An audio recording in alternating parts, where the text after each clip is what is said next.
India के YouTube channel पे आपका फिर से स्वागत है। तो दोस्तों आज की वीडियो में बात करेंगे एक पैनल के अंदर नो पिक्चर कंडीशन आती है, कई बार स्लो मोशन की प्रॉब्लम आती है, तो उसको किस तरीके से रिपेयर कर सकते हैं। तो अभी जैसे कि आप यहाँ पे देख सकते हैं मेरे पास एक ये पैनल है जो कि सैमसंग कंपनी का है और सैमसंग में जो है हमारे पास AUO का पैनल लग के आया है। और दोस्तों ये जो पैनल है ये फुल HD पैनल है 32 इंची में। तो आप इसका मॉडल नंबर यहाँ पे आप ये देख सकते हैं। तो यहाँ पे जो है ये 32 इंची का जो फुल HD पैनल है, इसकी पहले मैं आपको कंडीशन दिखा देता हूँ क्या कंडीशन है। तो जैसे ही हम इसके अंदर पावर लगाते हैं तो पावर लगाने के बाद अगर आप इसकी कंडीशन देखेंगे तो सेट ये हमारा क्या है, इस तरीके से स्लो मोशन में ये ऑन हो रहा है। यहाँ पे आप ये देख सकते हैं किस तरीके से स्लो मोशन में ये चल रहा है पैनल। यहाँ पे आप ये देखेंगे किस तरीके से हमारा ये स्लो मोशन में है। तो दोस्तों इस तरीके की जो दिक्कत होती है वो पैनल से भी आती है और ये हमारे टीकॉन बोर्ड से भी रिलेटेड होती है प्रॉब्लम। तो सबसे पहले हम इसको चेक करते हैं। चेक करने के बाद हमारे को सारी चीज़ों का कंफर्मेशन होगा कि प्रॉब्लम है कहाँ पे। तो चलिए स्टार्ट करते हैं। सबसे पहले यहाँ पे आप ये देखेंगे हम इसके अंदर सारी बेसिक वोल्टेज चेक करते हैं कि पैनल के अंदर जो हमारी जो टीकॉन बोर्ड है, टीकॉन के अंदर सभी बेसिक वोल्टेज बन रही है या नहीं बन रही है। तो ये भी चेक करना ज़रूरी होता है क्योंकि कई बार क्या होता है कोई वोल्टेज अगर मिसिंग होगा तब भी इस तरीके की आपको स्लो मोशन दिखाई देगा। तो सबसे पहले हम यहाँ पे देखते हैं। यहाँ पे देखेंगे तो ये 12 वोल्ट की जो सप्लाई है वो हमारी बिल्कुल परफेक्ट तरीके से बन रही है। और ये जो 12 वोल्ट की सप्लाई है हमारी DCIC के अंदर जाती है। तो यहाँ पे आप ये देख सकते हैं DCIC इसके अंदर लगी हुई है। तो DCIC जो हमारी वोल्टेज आउट करती है 3.3 वोल्ट की सप्लाई आउट कर रही है और ये 3.3 वोल्ट हमारा टीकॉन IC के अंदर जाता है। तो यहाँ पे आप ये देख सकते हैं इसके अंदर जो टीकॉन IC है वो बॉल वाली IC लगी हुई है।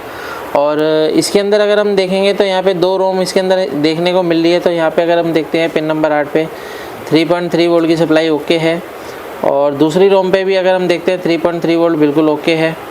और ये जो 3.3 वोल्ट है ये हमारे टीकॉन IC के अंदर भी जाती है।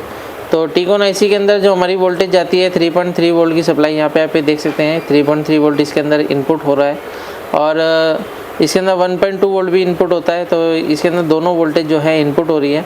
उसके बाद ये IC क्या करती है, एक इनेबल वोल्टेज बना के हमारे टीकॉन IC जो है इनेबल वोल्टेज बना के हमारी DC टू DC IC को देती है, जिससे कि हमारा सबसे पहले AVDD वोल्टेज बनना स्टार्ट होता है। तो यहाँ पे आप ये देख सकते हैं AVDD वोल्टेज जो है हमारा बिल्कुल परफेक्ट तरीके से इसके अंदर बन रहा है, यानी कि AVDD वोल्टेज भी इसका बिल्कुल परफेक्ट है। उसके बाद VGL वोल्टेज अगर हम देख रहे हैं तो VGL वोल्टेज इसका -5 वोल्ट की सप्लाई है, वो भी बिल्कुल परफेक्ट तरीके से इसके अंदर बन रही है।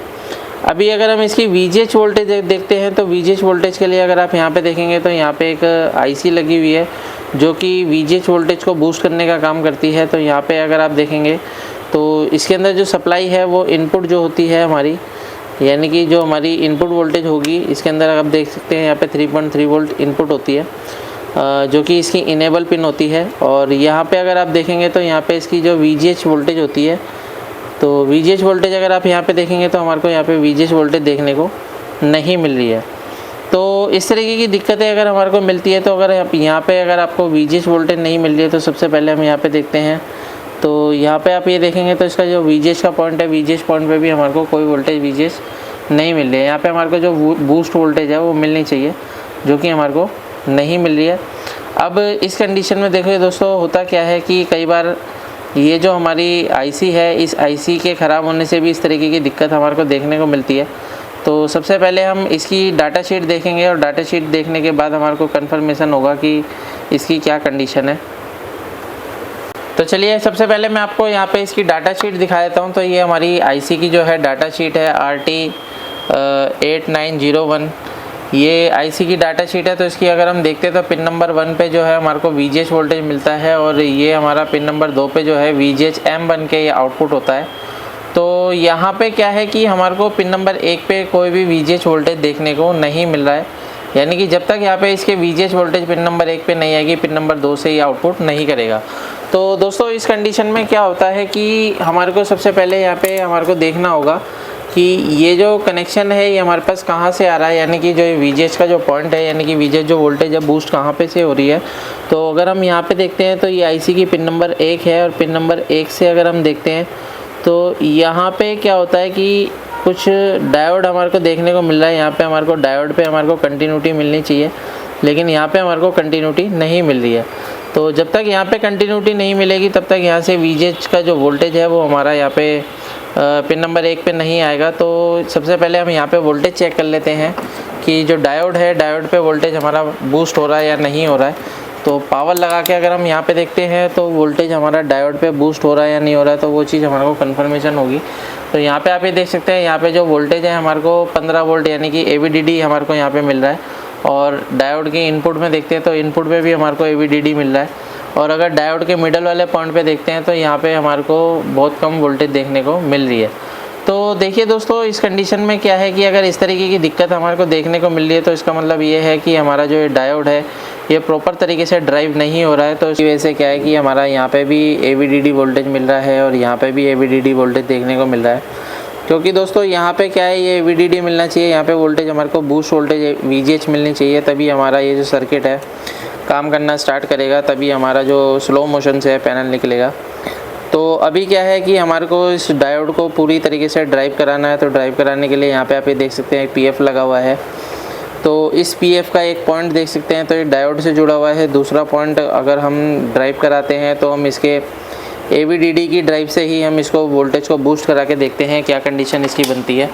तो सबसे पहले हम सेट को ऑफ़ कर लेते हैं और ऑफ़ करने के बाद यहाँ पे क्या है, हमारे को एक जंपर लगाना पड़ेगा। तो जंपर लगा के हम ट्राई करते हैं कि हमारी जो AVDD की ड्राइव से है VGH जो है बनता है या नहीं बनता है।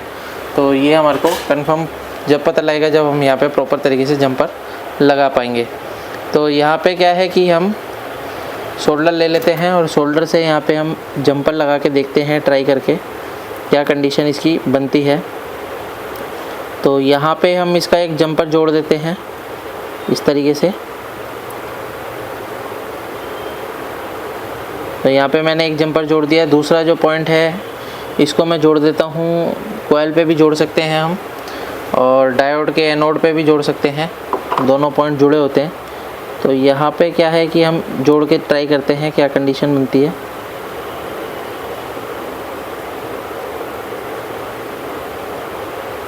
तो यहाँ पे क्या है, मैंने इसको जोड़ दिया है और जोड़ने के बाद अगर हम यहाँ पे सप्लाई देके देखते हैं क्या कंडीशन बनती है, हमारी जो वोल्टेज है बूस्ट होती है या नहीं होती है। अगर वोल्टेज बूस्ट नहीं होती है तो फिर हमारे को दूसरा इलाज देखना पड़ेगा इसका। तो यहाँ पे हम देख सकते हैं, यहाँ पे अगर आप देखेंगे तो यहाँ पे जो वोल्टेज है 31 वोल्ट की सप्लाई जो है इसकी बन गई है, यानी कि जो इसका VGH वोल्टेज है वो हमारा बन गया है। तो यहाँ पे अगर हम देखते हैं तो पिन नंबर 1 पे भी हमारा VGH वोल्टेज आ गया है और पिन नंबर 2 पे अगर हम देखेंगे तो हमारा ये आउटपुट VGH P बन के आउट हो चुका है। तो ये हमारा जो VGH वोल्टेज है बिल्कुल परफेक्ट तरीके से इसके अंदर बन गया है। तो इस तरीके से हम किसी पैनल को आसान तरीके से रिपेयर कर सकते हैं। तो पैनल की कंडीशन हम देख लेते हैं क्या कंडीशन है इसकी। तो यहाँ पे आप ये देखेंगे तो पैनल अभी हमारा बिल्कुल फर्स्ट क्लास कंडीशन में चल रहा है, क्योंकि अभी यहाँ पे एक जो इसकी एक FFC केबल है वो केबल हमारे को चेंज करनी पड़ेगी। तो अभी हमारा जो पैनल है फर्स्ट क्लास तरीके से ओके हो चुका है। इस तरीके से हम किसी भी पैनल को आसान तरीके से रिपेयर कर सकते हैं। वीडियो आपको पसंद आए तो वीडियो को लाइक करें, शेयर करें, कमेंट करें। अगर आप भी LCD LED TV रिपेयर की ट्रेनिंग लेना चाहते हैं तो नीचे दिए गए कॉन्टैक्ट नंबर पर कॉन्टैक्ट कर सकते हैं। Thank you friends.